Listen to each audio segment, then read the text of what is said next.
السلام علیکم جی، میرا نام ڈاکٹر علی شاندار دورانی ہے۔ میں یورولوجسٹ اور کڈنی ٹرانسپلانٹ سرجن ہوں اور میل سیکشول ہیلتھ ڈیزیز کو ڈیل کرتا ہوں۔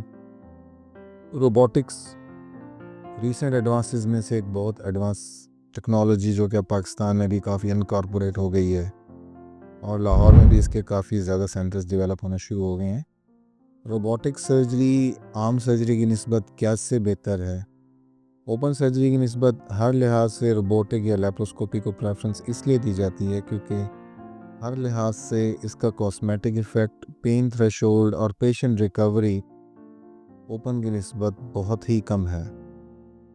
3 چھوٹے چھوٹے سوراخ کے ذریعے آپ کیمرے کی پورٹس کو اندر ڈال کے بڑی سے بڑی سرجری کر لیتے ہیں، اسپیشلی نیفریکٹمی یا پائلوپلاسٹی، جن میں اسپیشلی ہم خواتین میں اگر یہ کوئی ایسی ڈیزیز ہو اور کاسمیٹکس کا بڑا رول ہوتا ہے تو ہم پورٹس کے ذریعے روبوٹکس کر کے اگر نیفریکٹمی ہے تو ایک چھوٹے سے انسین کے ذریعے اس کو باہر نکال دیتے ہیں، اور اگر پائلوپلاسٹی ہے تو پھر صرف 3 انسین جو چھوٹے چھوٹے پورٹس ڈالنے کے لیے ہوتے ہیں ان کے ذریعے ہی ہم یہ سرجری پرفارم کر دیتے ہیں۔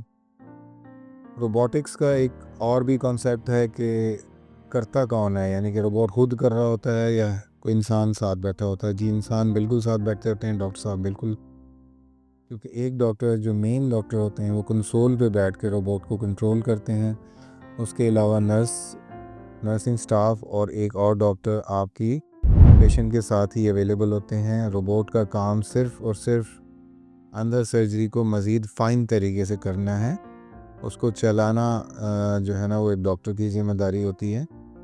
اور اس کا فائدہ ایکسٹرا یہ ہو جاتا ہے کہ ہیومن ہینڈز میں جو ٹریمرز یا ہاتھوں کی موومنٹ ہے وہ اتنی اگر فائن نہیں ہے تو آپ کے روبوٹ میں وہ ٹریمرز نہیں آتے۔ مور اوور سم ٹائم ایسا بھی ہوتا ہے کہ جس جگہ کی سرجری کرنی ہے وہاں آپ اوپن یا لیپروسکوپی کے لیے پہنچ نہیں پا رہے ہوتے، جبکہ روبوٹ میں آپ اس ایریا کو ایزیلی ایکسیس کر لیتے ہیں with easy movements of the robotic hands, اور آپ منیمم بلڈ لاس کے ساتھ میکسیمم مریض کو فائدہ دے جاتے ہیں۔ تو جب کبھی آپ کے پیشنٹ کو کوئی ایسا مسئلہ ہو جیسے گردے کے نکارہ ہونا، پائلوپلاسٹی کرانا، یوٹرین امپلانٹیشن، ریڈیکل سسٹیکٹمی کرنا یا ریڈیکل پروسٹیٹیکٹمی کرنا، ان سب پروسیجرز میں روبوٹ بہت زیادہ انکارپوریٹ ہو گیا ہے۔ اور اگر آپ کو اللہ نہ کرے کوئی ایسی بیماری ہے تو سب سے پہلے اپنے کنسلٹنٹ سے ضرور مشورہ لیں اور اس کو آپٹ کریں۔